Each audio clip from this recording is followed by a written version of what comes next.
Hello, everybody, and I am Dreadscythe, and welcome to Development Hell number 6, System Design in Diablo 4 Part 2 Feedback. Now, this blog aims to be much shorter than the previous one, and because we're just going to cover what the developers have given to us and go from there. But before I touch on the blog, I actually want to go back just ever so briefly. This past week, I was on the latest West March workshop from blissbo.com, and where I am the Diablo site manager. But the podcast is run by Nimewall, who is doing a lot of work on Diablo fans as well. And during the course of the 2.5-hour podcast, him and myself, which I knew beforehand we were going to be kind of butting heads, which is good. I mean, we're in a new game, we're giving feedback to the developers, there's many different perspectives that have to be handled and managed and compromised to. So it was expected, especially because as more and more systems and details come out, I'm beginning to notice that me being pretty much a Diablo 3 only player, I'm seeing things that may not reflect that per se, or at first glance may not, but a Diablo 2 player may recognize more clearly. But there may be other systems that is the exact reverse. Like, I'm like, okay, as a Diablo 3 player, I see exactly where this is coming from, and Diablo 2 players going, where is this coming from? And that's great. Many perspectives have to be taken into consideration, compromised on, and then put together to make the systems that will eventually be tested once either a new demo is released, whenever that is, let alone Friends and Family Alpha a year or two in the future, and then beyond that, a closed beta. All this is, as they say in politics, how the sausage is made. It's not the greatest. It's usually fraught with arguments and conflicts, but if done right, if respect is maintained, something great can come out of it. Usually better than if one or other side prevailed in that sense. But again, when I was on the podcast, I was kind of given a lesson in feedback. Not in general feedback, because we've been used to giving our opinions, like during Diablo 3 or Reaper Souls beta. We generally had the systems in place, we generally had the features in place, we generally knew if something was implemented, we knew more or less what it was. So we can kind of do a compare and contrast, or we knew how a system was prior to a change, and then after change we know how it worked, and we can do a A-B kind of comparison. So it was never really wrong to say, well, I view this as a problem because, and here's the solution I see. But with Diablo 4, we're in a whole new ballgame. We're basically in the conference room, something I've previously stated before. We're in the conference room with them as they're coming up with these ideas, and that the ink seems to be just barely drying, or the code seems to be just barely done as they're letting us see this stuff. And as I'll go as far as educated. It means that there's still a lot more unknowns than knowns. And probably the biggest offender in my previous development hell was the skill and skill point section. Not because I assumed too much, because I did put a disclaimer.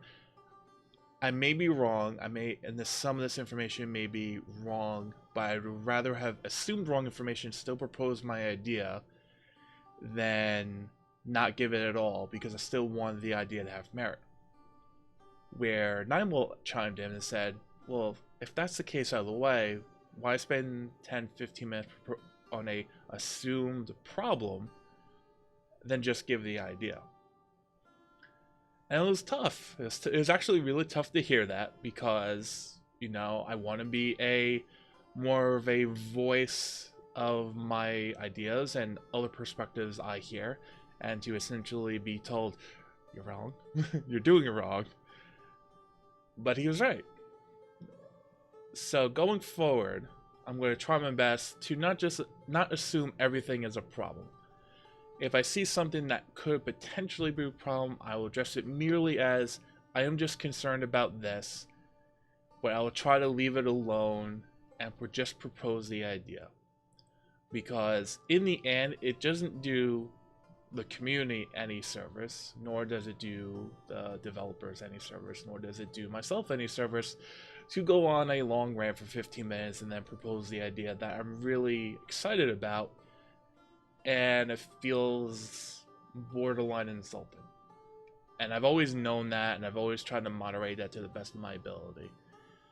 But I feel that it was important to address and to also give credit to not just a fellow Diablo 3 content creator, but also a friend as well for passing on that lesson.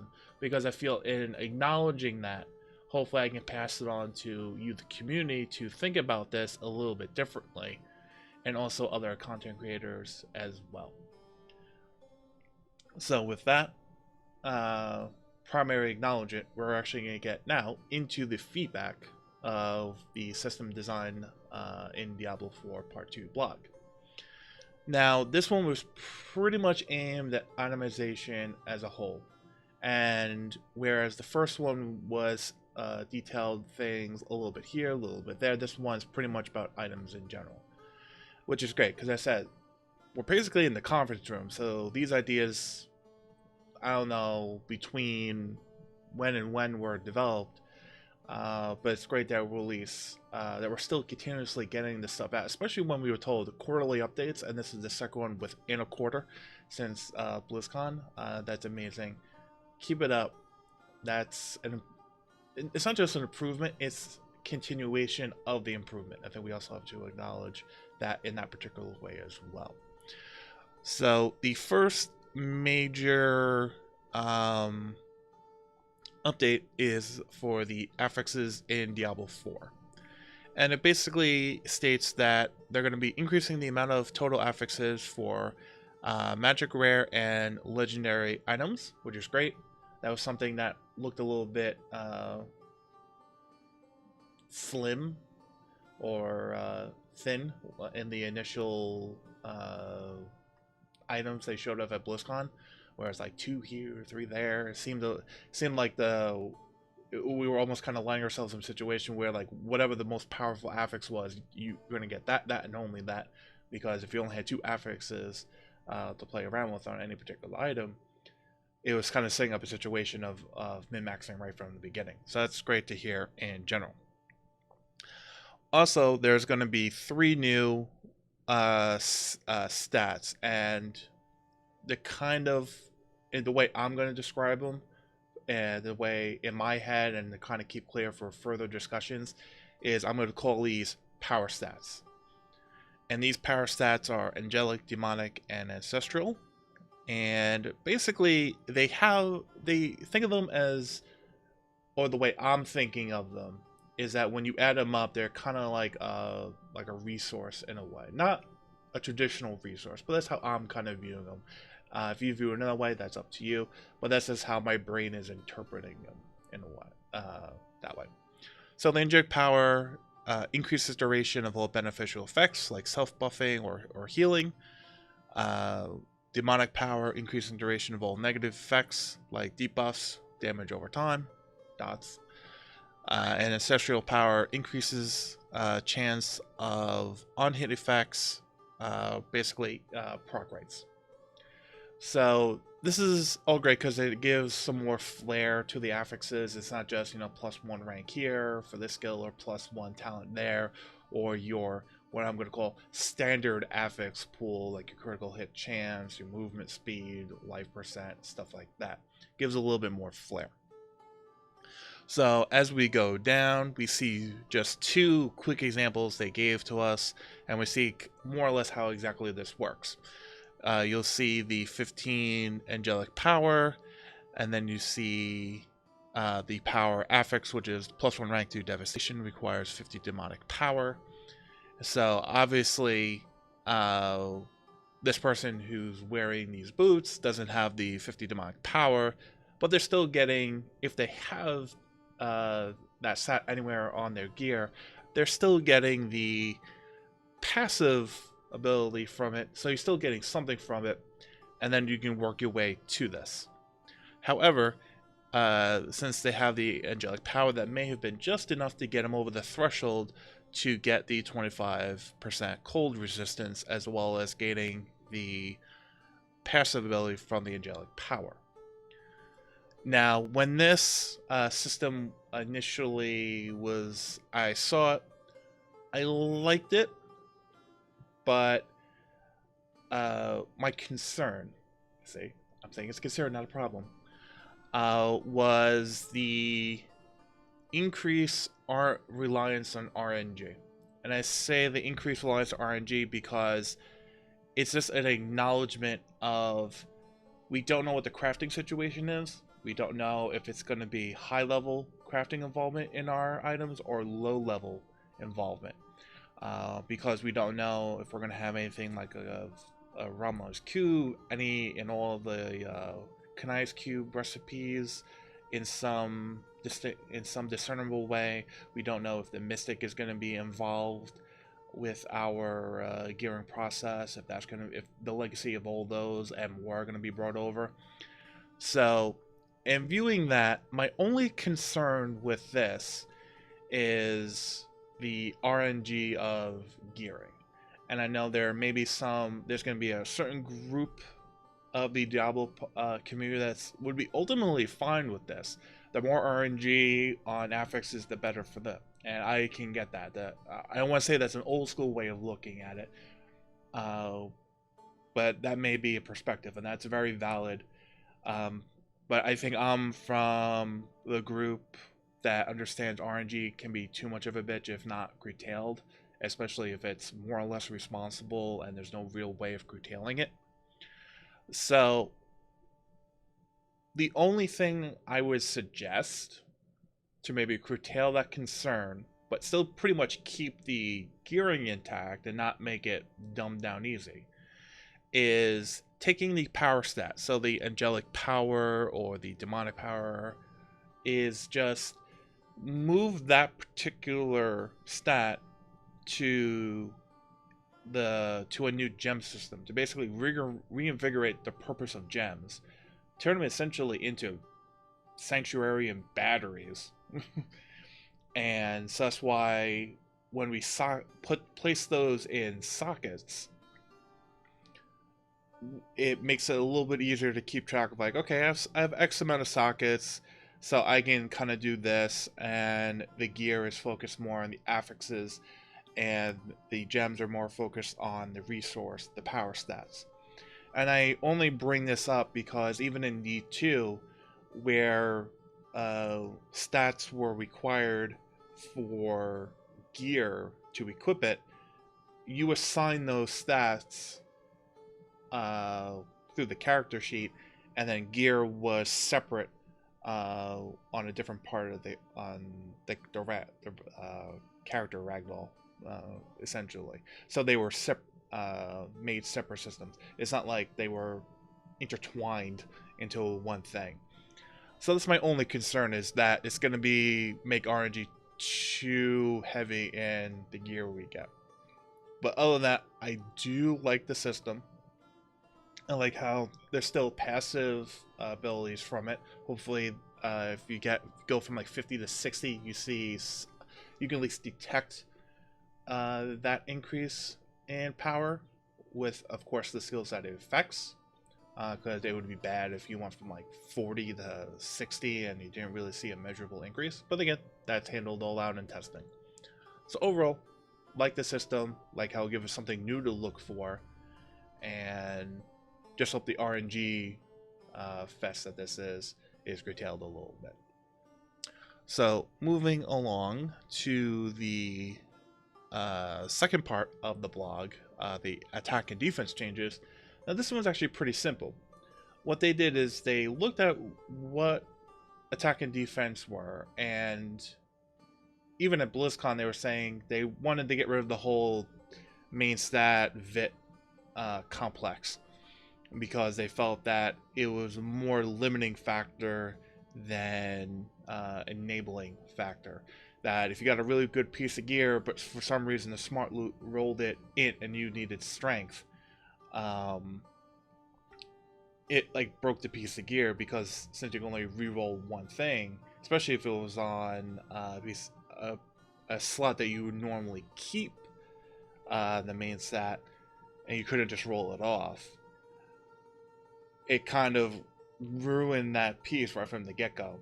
So in kind of condensing the main stats to just the attack stat and then rolling and then making Vit essentially defense, that was the first step that they let us know about at BlizzCon.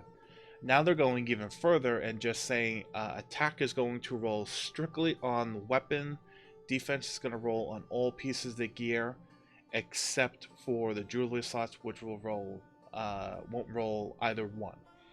Now, from a logic standpoint, if we think in medieval times, a knight in shining armor, the armor was only defense. It was basically stop arrows and other swords from penetrating and hitting that nice little tender fleshy bits underneath the armor.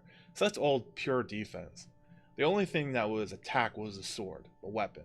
So from a logic standpoint, this actually makes more sense than the initial implementation. So with that, I'm on board.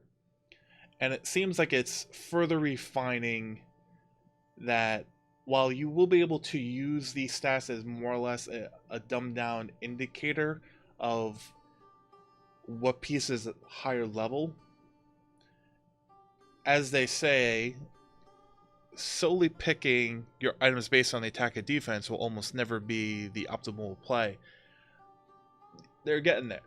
They're basically there, because the affixes, the legendary powers, and now with the power stat and the power affix inclusion with the previous section that we went over, those are going to be all the things we're going to be focusing on. I mean, we do that already in Diablo 3 for the most part, but now it's going to be more or less all that entirely in Diablo 4, and I'm all for that.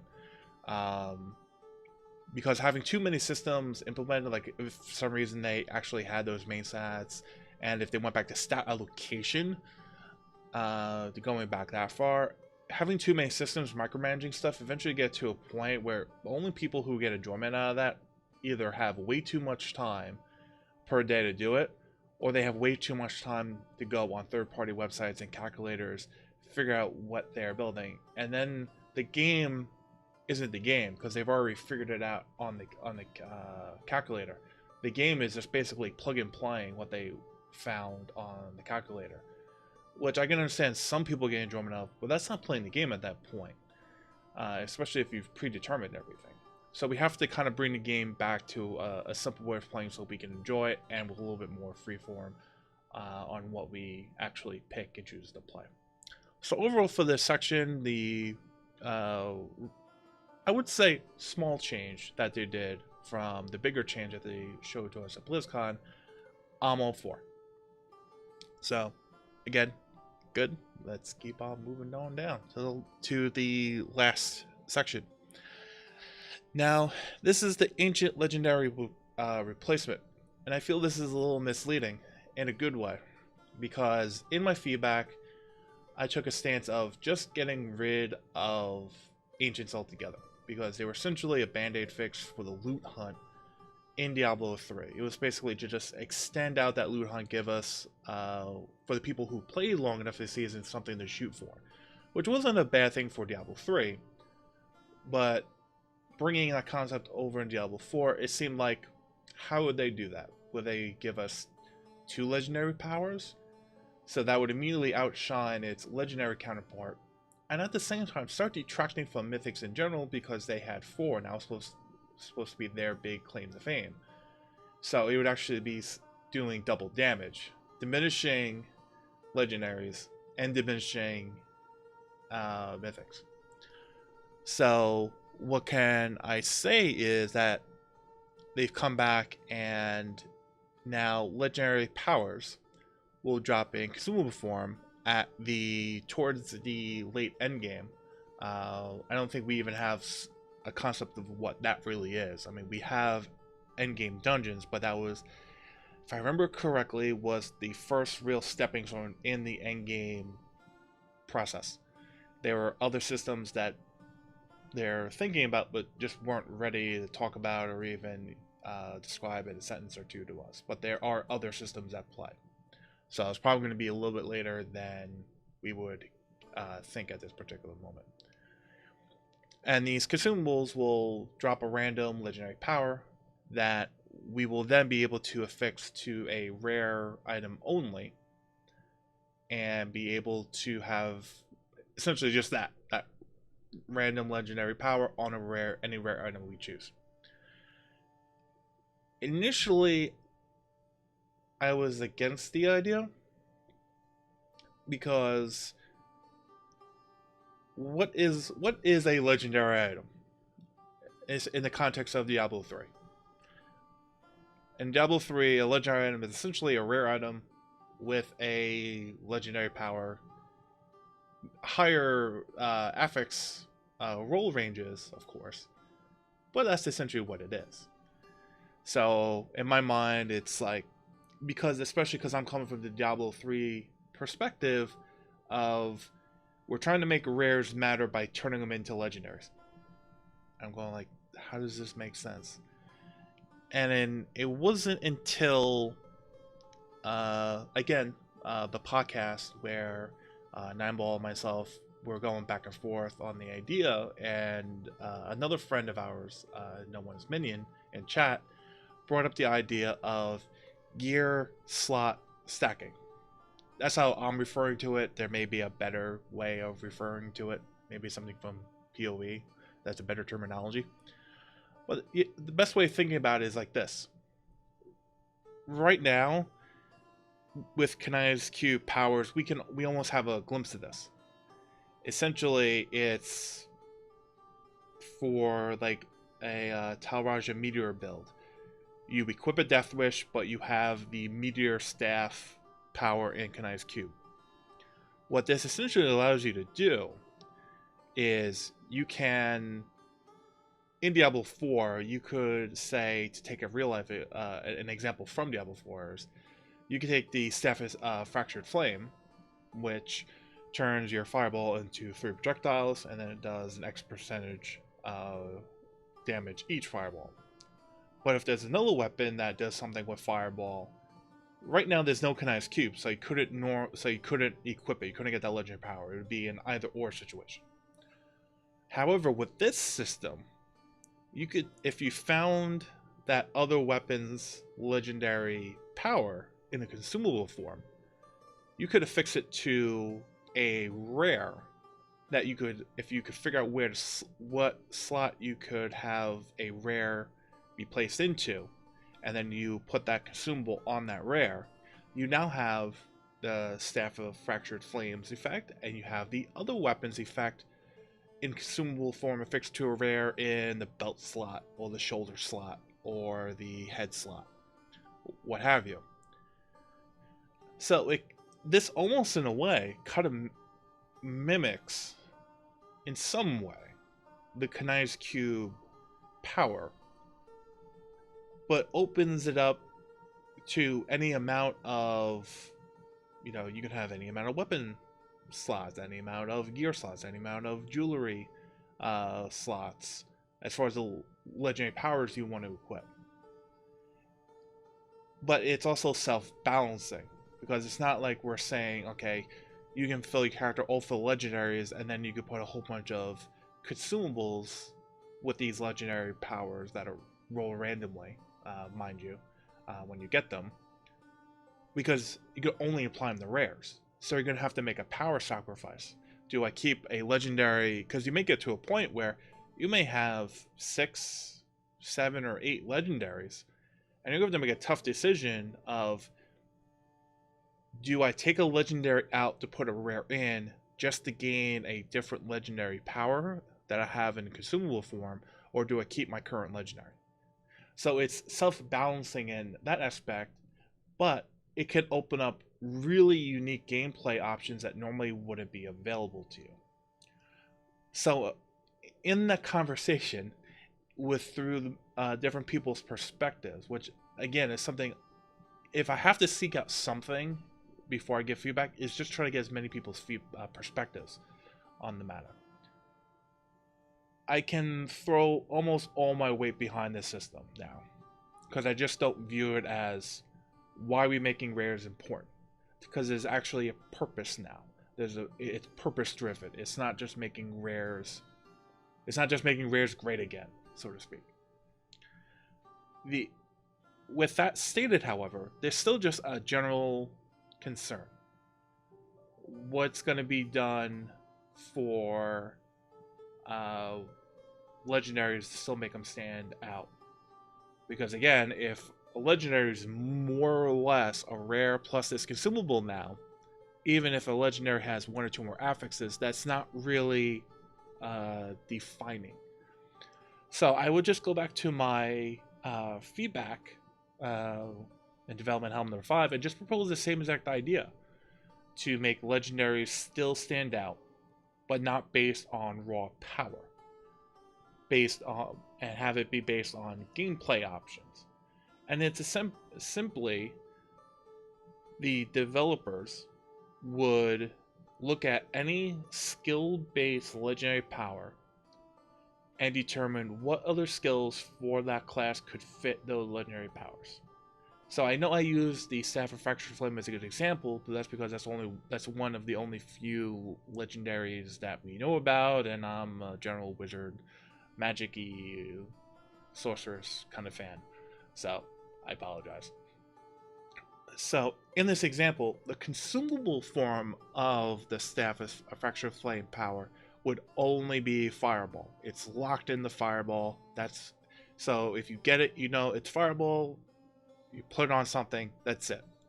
However, the legendary, even though it starts off as Fireball, to keep the fantasy of the item, so when you find it, it still feels grounded in the Diablo 4 universe. You could go to a crafter and you could switch out Fireball for Frostbolt or Lightning Spear. Any likewise ability, again, developers would determine that. And that legendary item would potentially open up new avenues of gameplay. It would go to the heart of the mantra, simple to learn, hard to master. Because now this legendary says, okay, you get this basic effect, but now you can put on Frostbolt. And now if you use a couple of Frost pieces of legendary gear, if you know you could swap out skills through theory crafting or just looking at what you have, you could come up with a totally unique build that fits you, that can surpass what we're going with this.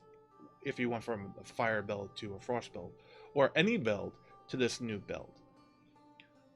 So I think having that skill-based legendary power replacement through a crafting for just legendaries would give legendaries a more unique one-up over a rare plus legendary consumable, but it wouldn't be based on power, because I think we all want to avoid power being the sole difference between items. We want to get away from this whole power creep mentality. So other than that minor concern, again, I can rally behind this idea. And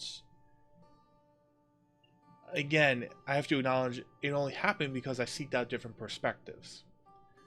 And I feel as we go down, we see that more feedback section there. Because I seeked out that all those new perspectives from a wide variety of people, we were able to see the potential of this, and that changed my mind.